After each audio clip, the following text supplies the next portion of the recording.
Patrick, hi, Jim Delapine here. I'd like to give you some video feedback here on this really creative result for a background. I really like what you did here. I want to show you how you can make this a little better. So what I'm going to do is hold down the Alt key and click. I'm going to alt click the visibility icon for the garbage background here.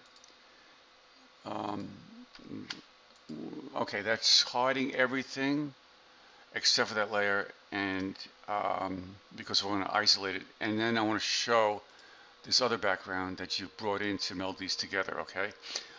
So I want to show you how you can fix this seam here so that you can meld these together. So what I'm going to do is I'm going to leave that layer mask as is. I'm going to merge this down together with this layer here, okay? So I'm going to hit Control E. I'm selecting the top layer and hitting Control E. All right, so it has a layer mask. I'm going to say preserve. Nope, I'm not going to do that. Let me undo that. I'm going to say, I'm going to have to apply it. Okay, I have to apply the layer mask. All right, so now there's no more layer mask, but that's okay. All right, it served its purpose. So what we're going to do is get rid of the seam. I'm going to go to my rectangular marquee tool and just drag a marquee across this area and just extend it a little bit beyond. All right, so that seam is in the center of that. Then I'm going to hit Shift F5, which is the fill option. And by default, the content aware comes up, so I'll hit OK. So now that's basically going to fill that in and give it an average. It's going to average it out, and now the seam is gone. You may have like this little area here. See this? It looks a little funky, so only hit Shift F5 there and hit OK to that. All right. Okay, so now we will have this signature here that is part of the image that you use for this. So let's go to the lasso tool and drag a marquee around that. We want to get rid of that. All right, so let's do that. Let's just come down here and over. So I just basically put a selection around that. And I'll do the same thing. I'm going to hit Shift F5. By default, you have the content aware. You have a drop-down menu, and you could fill it with a lot of other things. But content aware is what we want. So Photoshop's being intelligent here. It's going to be aware of the content around it, and then it will, there you go, get rid of that, okay? It doesn't always work perfectly, but it does an amazing job. As you can see, there's a little bit red thing here that's left, okay? So, all right, so you have that. Now, I'm just going to revert back so that I don't have to show everything again. So, but that's basically what you want to do. So I'm reverting back to when I first opened it. All right, so imagine that that was still there. So I had asked for adjustment layers that are clipping masks, okay? So you have adjustment layers in here, okay? You have a lot of, wow, you really worked hard. So you have an adjustment layer here for the background, okay? So I see why you did that. You basically wanted a dark image. But note how it affects everything underneath here, all right? Somewhere in your file here, you have to create an adjustment layer that's a clipping mask. So what you do is, um, like right now, it would affect, let me just duplicate. It would affect the garbage pail. Right now, it's gonna affect the garbage pail if I make it a clipping mask because that's the underlying layer. So if I hit Alt, if I alt click, you can see here that it affects the underlying layer only.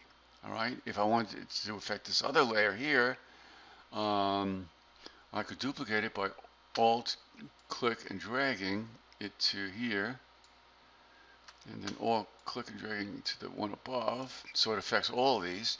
And I'll Alt click. See, now it's duplicating the effect over and over. So if I make it a clipping mask, so Alt clicking, it attaches it to only that layer. And I'll do the same thing with this one here. Okay, so it attaches it only to that layer. All right, so now that's basically the effect that you got. All right, so that is a clipping mask. You alt click and it affects only the underlying layer. So it's basically the same thing that you use for the text here. All right, so right here, alt clicking made it attached to your first name, Dan. Okay, well, no, I'm sorry, the character's first name. All right, so I guess I'll end there. I'm not too crazy about this text. It'd be great if you could have like one word garbage go across and come up from the horizon. I don't know. Let's see what. To make it simple, let me just take Dan and put this here. Just the text. All right. And then I'll scale that up. Control T. All right. Make it real big. I'm just giving you a crazy um, example. All right. And then I'll drag that down. I could drag that down to below, to the very bottom actually.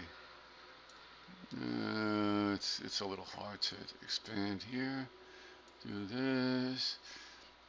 Drag this all the way down here. I'm going to have to constantly do this until I get to the bottom here. Alright, so it's above the sky.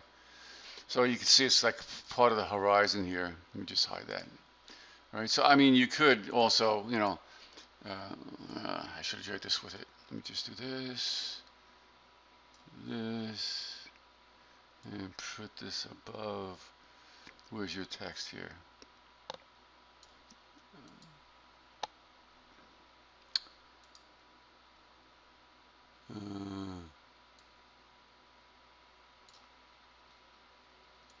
Right here.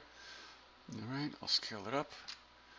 Scale that image up of the garbage. Alright, and now make that a clipping mask by alt clicking, and you have that behind the text. I mean, it looks a little weird there, but I just wanted to show you the basic concept as to how you can do that.